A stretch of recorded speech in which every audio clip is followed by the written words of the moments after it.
ఒరేయ్ రాజేంద్ర ఆగ్రా అని చెప్పేసి అంటూ ఉంటుంది బామ్మయ్య. ఇక రాజేంద్ర ప్రసాద్ వినకుండా బయటికి వెళ్ళిపోతూ ఉంటాడు. అలా చూస్తూ బాధపడుతూ ఉంటాడు.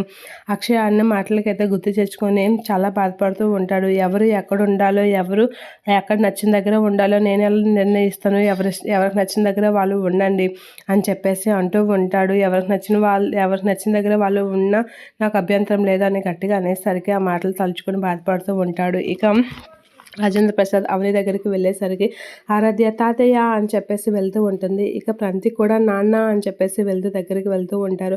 ఇక ప్రంతి ఆరాధ్య వాళ్ళిద్దరైతే రాజేంద్ర ప్రసాద్ని లోపలికి తీసుకొని వస్తూ ఉంటారు. అలా లోపలికి రాజేంద్ర ప్రసాద్ని ప్రణతి ఆరాధ్య తీసుకొచ్చేసరికి అవని అయితే చూసి చాలా హ్యాపీగా ఫీల్ అవుతూ రండి మామయ్య గారు రండి అని చెప్పేసి లేచి నిలబడి కూర్చోండి రండి అని అయితే పిలుస్తూ ఉంటుంది. అలా నవ్వుతూ పలకరిస్తూ లోపలికైతే కూర్చోమని చెప్తూ ఉంటుంది రాజేంద్ర ప్రసాద్ని. ఇక అవని వాళ్ళు కూర్చోమనేసరికి రాజేంద్ర ప్రసాద్ కూర్చునేసరికి అక్కడికి స్వరాజ్యం వచ్చి అన్నయ్య గారు నీళ్ళు తీసుకోండి, అరగంటలో వంట రెడీ చేసేస్తాను, అందరం కలిసి తిందాం అని చెప్పేసి స్వరాజ్యం అనేసరికి ఒక చిన్న మాట అమ్మ ఒకసారి ఆగు అని రాజేంద్ర ప్రసాద్ అంటూ ఉంటాడు స్వరాజ్యంతో. ఇక అవని అయితే అలా చూస్తూ ఉంటుంది.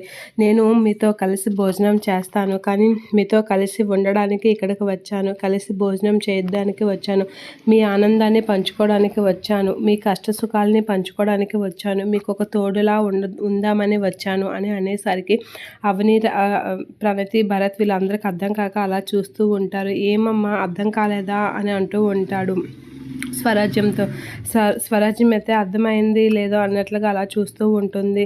నేను మనశ్శాంతి కోసం ఇక్కడికి ఆ ఇల్లు వదిలి ఆ ఇంట్లో ఎమడలేక ఉండలేక నేను ఆ ఇంటిలో నుంచి ఇక్కడికి వచ్చేసాను అని అంటూ ఉంటాడు రాజేంద్ర ప్రసాద్ స్వరాజ్యంతో. అలా అనేసరికి ఒక్కసారిగా ప్రంతి వీళ్ళందరూ అయితే చాలా హ్యాపీగా ఫీల్ అవుతూ ఉంటారు. ఇక అవని అయితే షాక్ అవుతూ ఉంటుంది. ఏంటి మామయ్య ఆ ఇల్లు వదిలి వచ్చేసారా అని అయితే షాక్ అయ్యి అలా చూస్తూ ఉండిపోతూ ఉంటుంది రాజేంద్ర ప్రసాద్ని. ఇక దయాకర్ వీళ్ళందరూ అయితే చాలా హ్యాపీగా ఫీల్ అవుతూ ఉంటారు.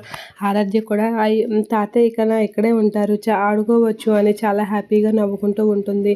నేను ఆ ఇంట్లో ఉండలేకపోయాను, మనశ్శాంతి నాకు అక్కడ కరువయింది, ఆ ఇంట్లో ఇమ్మలేకపోతున్నాను, అందుకే ఇక్కడికి వచ్చాను, నాకు ఇక్కడైనా మనశ్శాంతి దొరుకుతుందని ఇక్కడికి వచ్చాను, మీతో ఆనందంగా ఉండడానికి ఇక్కడికి వచ్చాను అని అనేసరికి అవని అయితే షాక్ అయ్యి అలా చూస్తూ ఉండిపోతుంది.